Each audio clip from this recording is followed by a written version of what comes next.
The following program does not offer personal medical advice. Please consult your doctor before using any treatment or product we cover.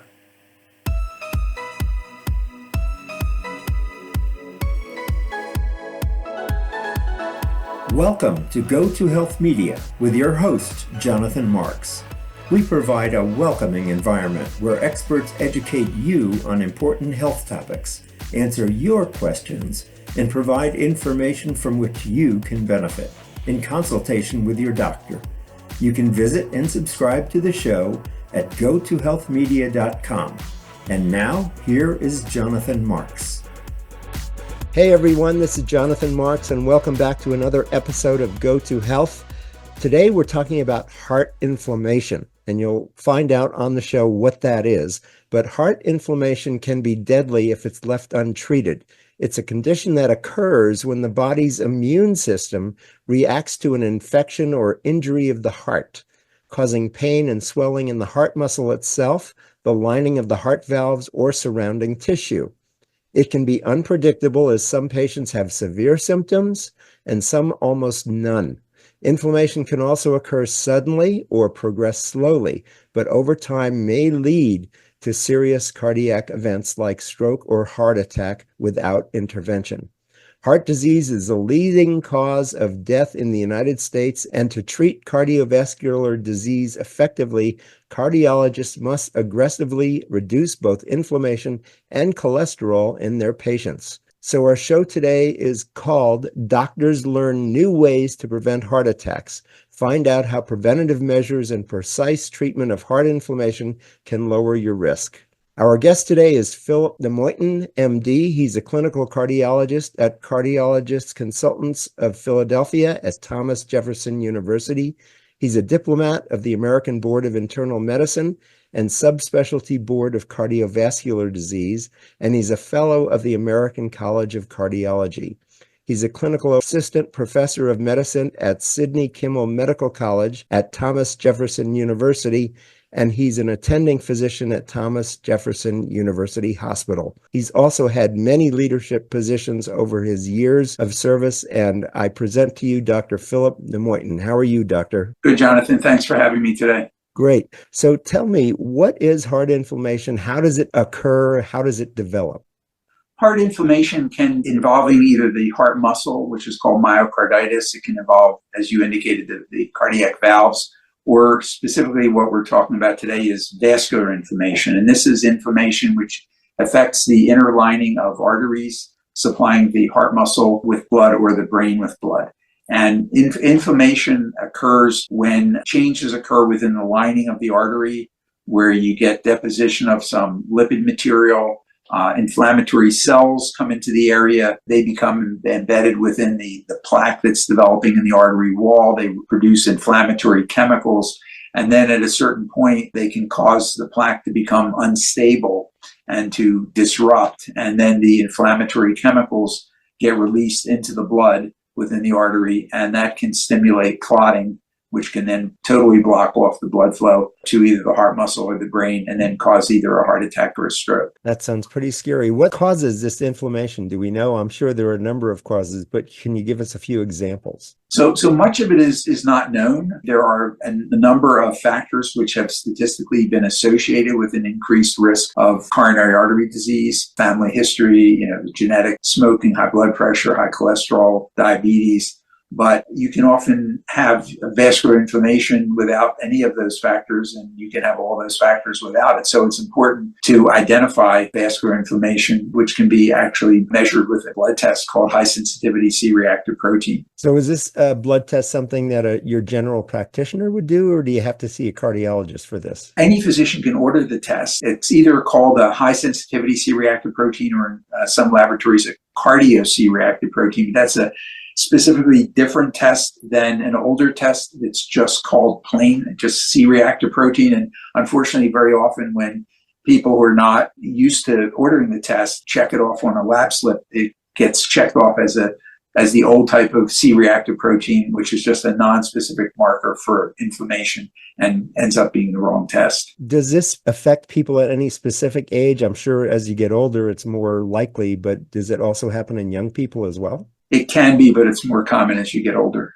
Got it. So if we don't have any symptoms, we're not seeing a cardiologist, should we start seeing or ask our doctor to start see a cardiologist when we reach a certain age so that we make sure that everything's okay? That's a great question. When should you be evaluated? If you have a family history of cardiovascular disease, especially if it's at a young age, then you should be evaluated even as early as adolescence. But if you're a healthy person without any significant family history of cardiovascular disease, early adulthood would be a good time to get evaluated and have a lipid panel and have the high sensitivity C-reactive protein and a couple other blood tests done. There's another test that is very, very useful for predicting future risk called a calcium scoring test, which is a very limited CAT scan that takes only 10 or 15 minutes and has limited radiation exposure.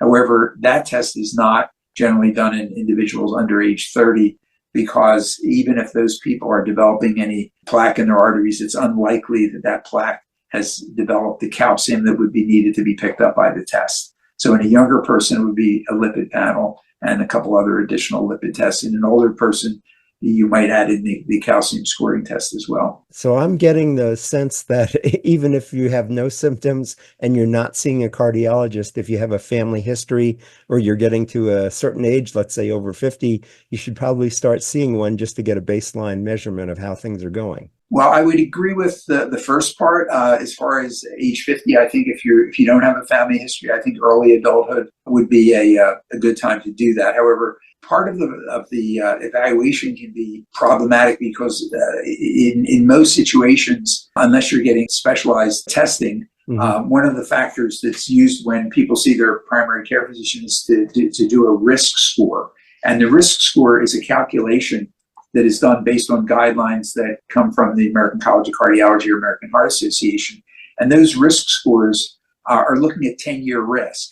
And in a young person, you don't want to know 10-year risk, you want to know lifetime risk. And one of the biggest drivers of the risk calculation is age. So if you come in at a young age and you're looking at 10-year risk, somebody who might have a high lifetime risk could still be identified as having a low risk, and then that person could walk out and think they never again have to be screened. Each situation has to be individualized. So what are some strategies and treatments to help treat heart inflammation, or is there a way to even prevent it? How do we minimize it, and how does it get treated once it's recognized? The first thing is to do basic things to decrease risk of cardiovascular disease. That would include encouraging a heart-healthy lifestyle, which could include a regular exercise program if the individual's physician determined that it was safe for them to do so.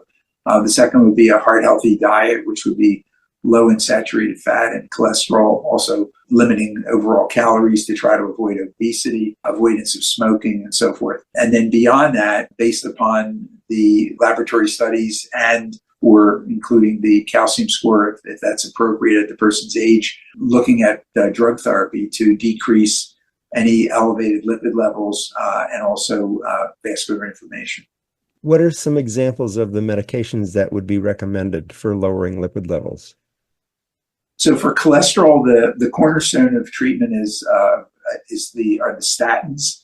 Statins are drugs that have been around since the mid-1980s. They're very, very useful in lowering cholesterol. However, they have reputation on the internet, and so many people are resistant to taking them, even though they're very, very useful and important drugs. There are a couple other oral drugs. There are a couple injectable drugs, and there's an infusion that can also be given intravenously for some patients. And then for the vascular inflammation, we had nothing up until 2023, last year, when the FDA approved the first drug for the treatment of vascular inflammation, and that drug is low-dose colchicine, which is marketed under the name of Lodoco. That's Lodoco. That has been shown to decrease people with either atherosclerotic cardiovascular disease or multiple risk factors for coronary artery disease. It can decrease heart attack, stroke, cardiovascular death, and need for coronary revascularization by 31%. Now, you said we didn't have anything until 2023. Is this a new medicine or a new application of an old medicine? Well, it's an old application of a new medicine, but at a different formulation and dosage level. Colchicine's actually been around for a couple of thousand years. But it's been used to treat other conditions such as gout and pericarditis. But at the doses it was used, it could cause side effects in a fair percentage of people. So this formulation is specifically designed and was approved at a lower dose.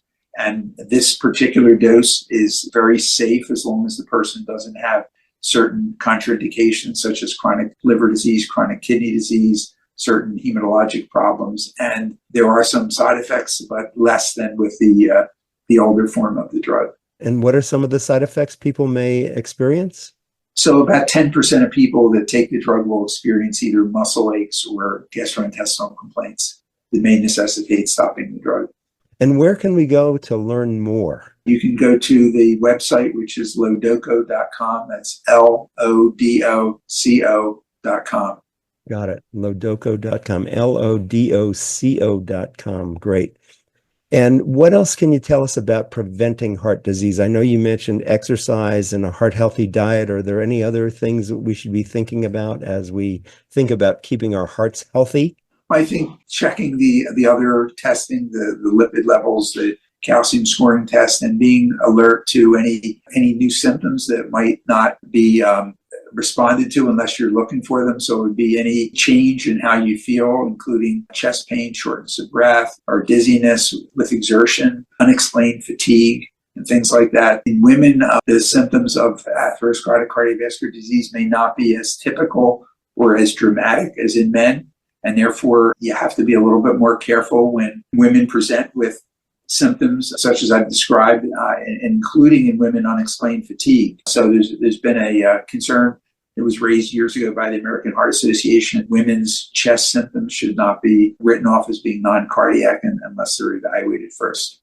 Got it. So that's an important distinction between men and women. Are there any differences in racial or ethnic makeup that we know of? There is. Certain factors like hypertension, which is a big factor in the development of atherosclerotic cardiovascular disease, is higher in the African American population. And control of hypertension is very important. Less than 1/3 of people in the United States that have hypertension have it controlled.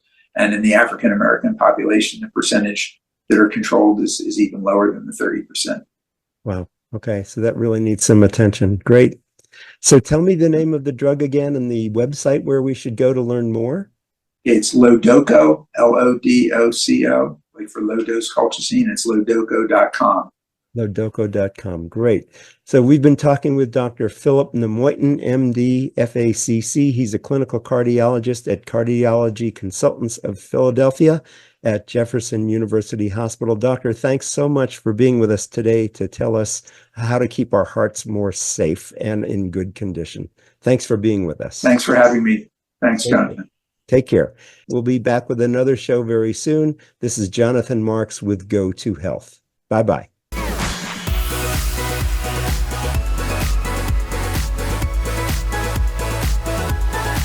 Thank you for tuning in this week to Go to Health Media.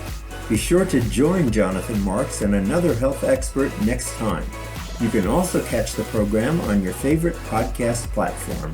Until our next show, be sure to visit us on the web at gotohealthmedia.com and elevate your life.